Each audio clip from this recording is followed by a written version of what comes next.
Mesdames et messieurs, bonjour. Une semaine après l'Assemblée générale de la coalition Diomaye Président, présidée par le chef de l'État, le Premier ministre Ousmane Sonko a réuni à son tour le Conseil national de PASTEF après un tête-à-tête avec ses alliés de la coalition APT. Deux séquences politiques rapprochées qui, selon Sud Quotidien, alimentent les spéculations sur une guerre de positionnement au sommet de l'exécutif à l'approche des prochaines échéances électorales. Et sans nul doute, selon nos confrères du journal Sud Quotidien, la guerre de positionnement politique se poursuit entre le président de la République Bassirou Diomaye Faye et son premier ministre Ousmane Sonko. Et à l'occasion d'un dogo organisé avec ses partenaires politiques, le premier ministre Ousmane Sonko a pris la parole pour exposer les grandes lignes de sa stratégie politique pour les années à venir. Et retenons que le leader du parti PASTEF a insisté sur la nécessité de préserver une marge de manœuvre politique en vue de la prochaine élection présidentielle prévue en 2029. Et pour y parvenir, il compte s'appuyer sur ses alliés réunis au sein de la coalition APT. Sonko et Diomaye amorcent la confrontation, titrent nos confrères du journal Tribune, et nos confrères d'ajouter APT et Diomaye président vont se frotter au local avant la présidentielle. Donc il est clair pour nos confrères du quotidien Le Quotidien, après cette rencontre avec sa coalition et son parti ce week-end, Sonko est apte pour la dualité. Le leader de PASTEF se projette sur 2027 et 2029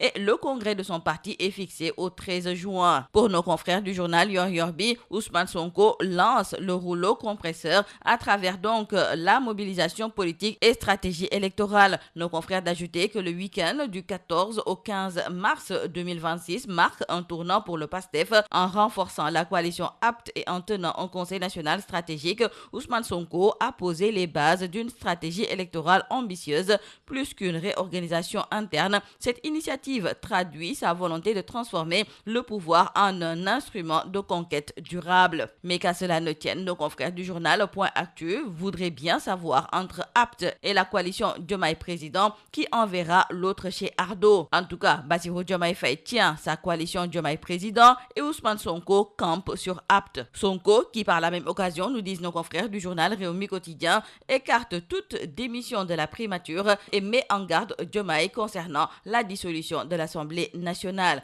Dans le journal Walf Quotidien, nos confrères se sont entretenus avec le professeur Maurice Soudieck-Dione, agrégé en sciences politiques.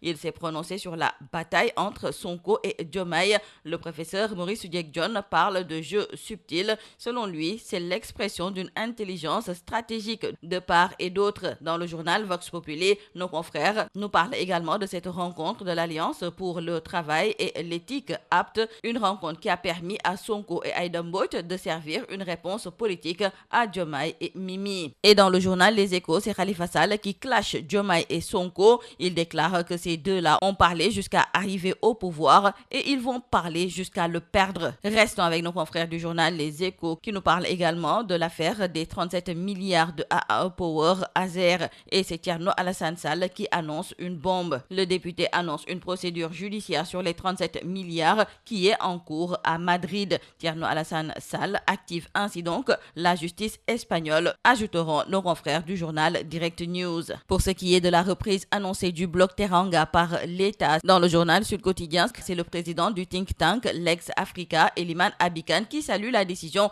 des autorités sénégalaises de reprendre le contrôle du bloc gazier Teranga après le retrait de BP et Cosmos. Eliman Abikan, qui était l'invité de l'émission Objection sur Sud FM, estime que cette initiative pourrait marquer un tournant vers l'industrialisation locale et l'indépendance économique tout en mettant en garde contre les défis juridiques et politiques liés à la renégociation des contrats dans le secteur extractif. Et justement concernant les contrats pétroliers, gaziers et miniers, dans le quotidien LAS, l'APR démonte le récit de Ousmane Sonko. Pour ce qui est de la candidature de Macky Sall aux Nations Unies, dans le journal Subatel, c'est le docteur Gilles Yabi qui nous fait savoir ce qui sera déterminant pour cette élection. Le directeur exécutif du think tank Wati, basé à Dakar, était l'invité de la convention des jeunes reporters du Sénégal dans son Ndougou débat. Et revenons avec nos confrères du journal Tribune. Et c'est pour relayer ce coup de gueule du journaliste Seydina Seck concernant les propos propos de Bara Ndiaye contre le président Bassirou Diomaye Diakhar Faye. Pour Seydina Seck, les propos irrespectueux tenus par le député Bara Ndiaye à l'endroit du chef de l'État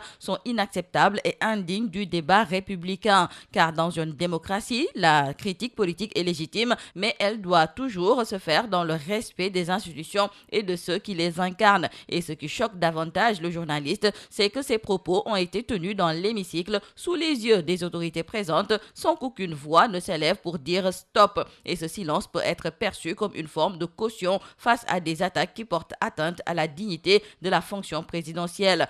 Pour Seydina Seck, le respect des institutions n'est pas une option, c'est une exigence fondamentale pour préserver la dignité de la République et la stabilité de notre démocratie. Et nous terminons par nos confrères du journal Libération qui nous reparlent de cette affaire d'homosexualité avec Pape Cheikh Diallo qui est encore gravement accablé. Nos confrères nous relaient les aveux détonnants de Steph. C'est ce ressortissant camerounais intercepté par la brigade de recherche de Keur Massar qui interagissait avec l'animateur sous le surnom de Modou G en référence à une plateforme homosexuelle au contenu sordide. Il a avoué être le proxénète de Pape Cheikh Diallo qu'il plaçait, mais aussi son amant. Son arrestation porte à 5 le nombre d'amants de l'animateur interpellé à ce stade et qui ont tous fait des aveux. C'est tout à vos journaux et très bonne lecture.